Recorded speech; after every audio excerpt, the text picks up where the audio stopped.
Hello and welcome to another of our podcasts about the Mayflower and Britain. If you've not come across our project before, we're a group of historians and literary studies scholars funded by the Arts and Humanities Research Council, and we're interested in exploring the cultural afterlife of that most famous of 17th century voyagers and how the memory of the Pilgrims was expressed in things like art, literature and monuments. Today we're going to talk about how the Mayflower was commemorated in one particular location, the Hampshire port of Southampton. So not everyone actually knows that the Mayflower had originally left Southampton in the summer of 1620 with another ship, the Speedwell. Unfortunately for the Pilgrims, the Speedwell quickly began to take on water and both ships had to turn back several times. Finally, in mid-September, they abandoned the unseaworthy vessel and set off from Plymouth on just the Mayflower and for the last time. 66 days later, they arrived at New England on the eastern seaboard of the Americas, and they established a settlement at a place that had already been fortuitously named Plymouth some years earlier. So if you were to go down to Southampton's western esplanade today, you would be able to see the city's memorial to the Pilgrims. Made out of Portland stone, it rises about 50 feet from its base to a shimmering gold and white glass cupola, and then perched on top of that cupola there's a copper weather vane, and this portrays the best guess at the time of what the Mayflower might have actually looked like. Today, this Pilgrim memorial is probably not the best known monument in Southampton. The cenotaph designed by the famous architect Edwin Lutyens is better known, as is the Titanic Engineers Memorial. There are also plans at the moment to erect a Spitfire Memorial, and the early designs for this suggest that it will tower above all of the other monuments in the city. But if we go back to 1913, when the Pilgrim Memorial was put up, thousands of local people crowded the streets to catch a glimpse of the ceremonial unveiling. So clearly, for people at the time, this was an event of considerable importance. So in the rest of this podcast, we're going to explain when and why people in Southampton became so interested in celebrating the story of the Pilgrims, and how they went about expressing that interest too.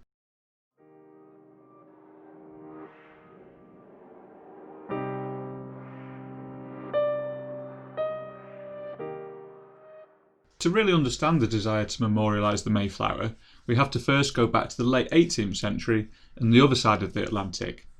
In 1769, members of what was called the Old Colony Club began gathering in Plymouth, Massachusetts to celebrate the arrival of the Pilgrims in what they called Forefathers' Day. Not long after, another society, based in Boston and called the Sons of Liberty, caught on to this new tradition. For the Sons, the purpose of Forefathers' Day could be revolutionary, an opportunity to whip up support for a New England breakaway from the British Empire. Either way, there was the beginning of a growing sense that the Pilgrims symbolised everything that was great about the new nation, ideas of liberty, freedom and belief. In 1820, on the 200th anniversary of the Mayflower's arrival, the American statesman Daniel Webster gave a celebrated speech but brought these ideas to a new mass audience. It went down very well in the US, but there was no mention of it in the British press. But within a few years, the knowledge of the Mayflower story had begun to grow in Britain anyway. And we think a key player here was not a historian or politician, but a poet, Felicia Hemans. She had come across some evocative reports of Daniel Webster's speech and penned her own most famous work, The Landing of the Pilgrim Fathers in New England, published in 1825. Hemans used a lot of romantic and emotional language to get her point across. Lines like a stern and rock-bound coast, or woods against a stormy sky. This gave a sense of drama to her poem. But she also differentiated the Pilgrims from other colonial adventurers by saying that they did not seek bright jewels of the mine or the spoils of war, but simply the freedom to worship God. The Landing of the Pilgrim Fathers in New England sold thousands of copies on both sides of the Atlantic and was rarely out of print for the next 100 years. Most importantly, it was a key vehicle for people in Britain to link the image of the Pilgrims to contemporary values like piety and bravery. So people in Britain were now curious to learn more about the Pilgrims and to begin this process of claiming them as examples of a pioneering English spirit, in a way taking them back from the United States where they were much better known. By the midpoint of the 19th century, the Pilgrims then were starting to crop up across the country and in a variety of different contexts. The most famous Romantic poet William Wordsworth was using them in his work. Charles West Cope, a painter, put them in his intricate murals that went in the new House of Commons in the 1850s. And in various churches and halls, particularly those of the religious nonconformist group, the Congregationalists, there were the erection of Mayflower stained glass windows. So from being an almost unknown story at the beginning of the Victorian period, poets, politicians and pastors now had in common this new desire to celebrate the Pilgrims. One of the most important shifts, however, took place towards the end of the 19th century, and this was when the British and American versions of the story began to link together. Back in the past, because of the American Revolution, continuing conflict during the American Civil War, among other things, the relationship between the two countries had often been sour. But time was a great healer, as was British support for the American war with Spain in 1898. Old wounds were beginning to heal, so what better image to evoke the coming together of mother and daughter than the historic ship that sailed between the two?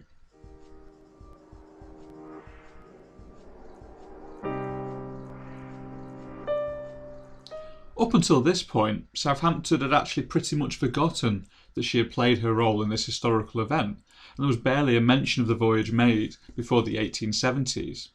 But now, visiting American dignitaries were landing in Southampton's harbour, taking in their sights on the way to high-profile diplomatic events in London, it seemed like a good time to start remembering. So as an example, picture the scene in 1885. The newly appointed American minister to Britain arrives at Southampton on a huge steamship. But rather than letting him dock, a gaggle of members from the town council, in full robes and chains, sail out to meet him on their own boat. They then bring the American minister aboard, where he could not fail to have noticed the many stars and stripes hung around him. Southampton's mayor gave him a hearty welcome to the shores of England before another member of the council party prodded the minister and asked him to turn his head to see the spot from whence the Mayflower sailed. So we can see from this event that interest in Southampton was clearly beginning to grow. But it wouldn't really be accurate to say that most people, or in fact very many local people at all, knew much about the specifics of the Mayflower story at that time. But that was arguably not the case in Plymouth, much better known as the final port of departure for the Mayflower. Already in 1874, Plymouth's mayor had paid for a stained glass window of the Pilgrims to be put in the town's brand new Guildhall. 20 years later, the town council had also placed a small memorial tablet in the pavement of the harbour, stating quite simply, Mayflower 1620. Back in Southampton, the newspapers saw what Plymouth were doing and were actually quite open about showing their annoyance. So I'll read out a quote from an anonymous author in the Hampshire Advertiser, popular local press at the time, which demonstrates how people in Southampton viewed Plymouth's claim to Mayflower importance.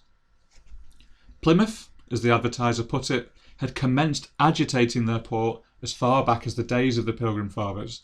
Their rivalry, or more strictly speaking jealousy of Southampton, is of ancient date. There was not a single Plymouth or Devonshire man on board the Mayflower, and the whole of the little band came from Hampshire and adjoining counties. Is it dignified for Plymouth to carry on in this way? So it's worth saying in relation to this quote that, in reality, very few of the Mayflower's passengers actually came from Hampshire, or in fact even nearby, and only one, a young man called John Alden, had any connection to Southampton at all. Alden had been hired in the town to be a cooper on the ship, but even then it's possible that he was not from Hampshire either. So it was hardly fair of that newspaper to suggest that Southampton was above the sort of commercialism they were accusing Plymouth of, when they were also so eager to claim the Pilgrims for themselves. But as the century came to a close, Southampton's reasons for making more of their link to the Mayflower started to become more clear. As steamship travel improved, so too did the economic fortunes of the town. In 1893, the American line began shipping into the port. The White Star Line followed in 1907, and finally, in 1919, Cunard too. Put simply, it made good business sense to flag up Southampton's pedigree of transatlantic voyages. Like we still see with companies today, there was a sort of cultural capital in making a claim that the port had long been servicing the needs of adventurers and traders. So, when a local historian suggested in 1909 that he thought the town should erect its own monument, a whole host of local businessmen and town councillors quickly jumped on board. Like the mayor said, it was amazing that an event of such eminent historical importance should have been left so long without any memorial in Southampton. So the mayor took it upon himself to write to newspapers across Britain and America, to wax lyrical about what he called the increasing number of bonds linking together in amity and respect the peoples of New England and Old England, and even more widely the nations of the British Empire and the many states of the Great Republic of the West. So this sort of rhetoric that Southampton's mayor was using was quite attractive to American diplomats. So the American ambassador of the time, when he was asked to come and lead the ceremonial unveiling of the finished monument in 1913, quite happily agreed. For both Southampton's elite and American diplomats, cultural links like the Pilgrims were a romantic way to evoke the growing Anglo-American alliance.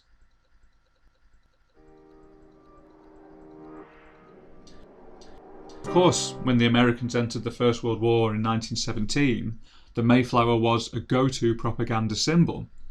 People like the great poet of empire Rudyard Kipling, among other writers and propagandists, took to describing the American intervention as the return of the Mayflower, not refugees sailing back to the old world, but soldiers imbued with the same belief as the Pilgrims in freedom and liberty. And, as luck would have it, just 2 years after the declaration of peace, it was the 300th anniversary of the Mayflower's voyage.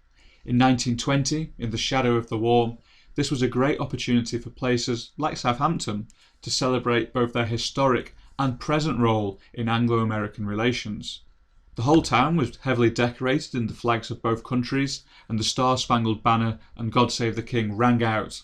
Parades, carnivals and swimming competitions were popular events, but by far the most impressive was a historical play, or what was called a historical pageant at the time, performed on the quay in front of the now auspicious Pilgrim Fathers Memorial.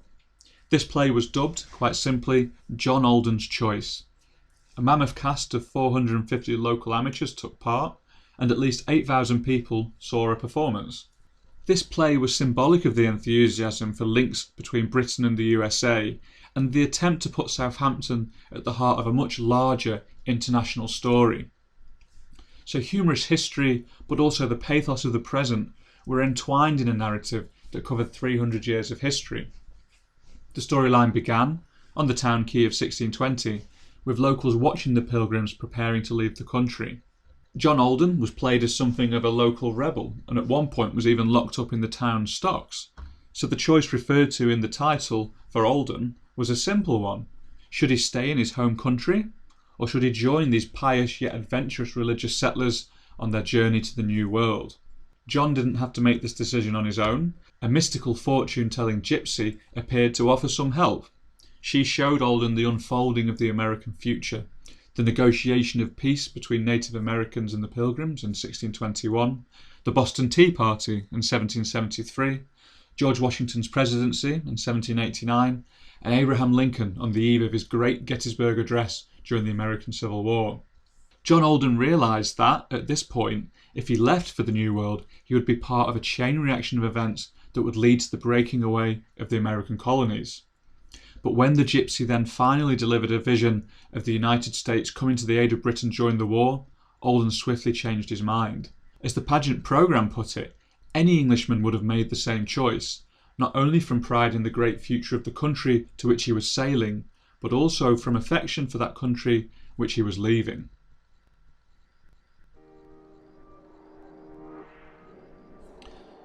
So Southampton's experience for this great tercentenary celebration in 1920 was quite representative of how the Pilgrims were beginning to be understood in Britain in the early 20th century. There was a serious message behind these sorts of commemorations, a desire to remember historical forebears who had gone on to do great things, but also to put them to work for diplomatic and political purposes in the present too. But this didn't mean that people weren't up for having fun. Dressing up in period costumes, acting out the past, these were a great part of the attraction of the Pilgrim story. An interest in the Mayflower stayed strong in Britain in the following decades too. Monuments began to appear in other places, like Immingham in Lincolnshire on the banks of the Humber estuary, and plaques were put up on the homes, schools and churches that survived of the most famous of the Pilgrims. In the early 1950s, a plan was even hatched to retrace the voyage with a replica ship. The Mayflower 2, as it was called, was the brainchild of an ambitious and erudite Fleet Street publicist called Warwick Charlton. Charlton had seen action in the Second World War and wanted to acknowledge the contribution of his American comrades. By 1956, he'd raised enough money to see his dream become a reality as a wooden ship started to take shape in a small Devon shipyard. Next year, a hand-picked crew, led by the captain Alan Villiers, successfully sailed to the east coast of the USA, where the modern-day Pilgrims were met with great fanfare by thousands of excited spectators. But back in Southampton, the local MPs were upset that the city had been bypassed. Only Plymouth, as the final port of departure, had made it into the itinerary of the Mayflower 2. So in a way, this was just like the complaints that had been made over 60 years before, when Plymouth had pipped Southampton to the post with the first proper memorial. When the 350th anniversary of the voyage came around in 1970, something similar happened again. Putting up £100,000 to ensure the grandest celebration in Britain, Plymouth positioned their city as the most important place in the story of the Mayflower. Southampton didn't go down without a fight. The city's mayor at the time went on television to battle Plymouth's own mayor in a sort of civic debate about which port was the most important. Lots of other less adversarial events also took place in Southampton to mark the occasion. There was an exhibition of historical documents in the Maritime Museum, a glossy illustrated pamphlet produced that detailed episodes in Southampton's past, and a procession to the memorial complete with historical reenactors. Probably the most popular event was a final fireworks show in the Mayflower Park, witnessed by thousands of people. But we think surely the most fun was the invention of a Mayflower cocktail by the Barman's Guild. If you want to try and mix this up today at home, the ingredients were mead, whiskey and ginger ale.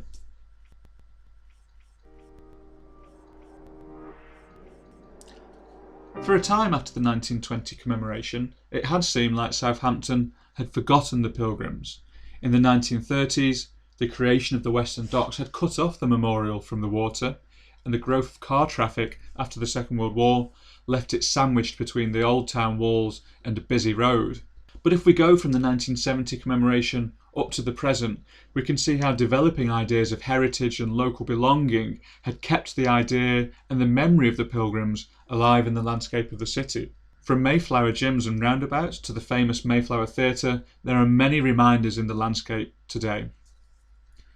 So I hope this whirlwind march through the last 200 years has explained why the 400th anniversary of the voyage is being celebrated in Southampton. If you'd like to find out more about the Pilgrim memory in the city, we've also written a longer pamphlet that you can pick up from the Hampshire Field Club and Archaeological Society's website.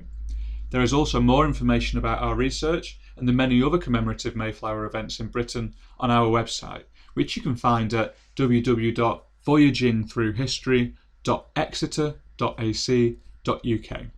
Thank you for listening.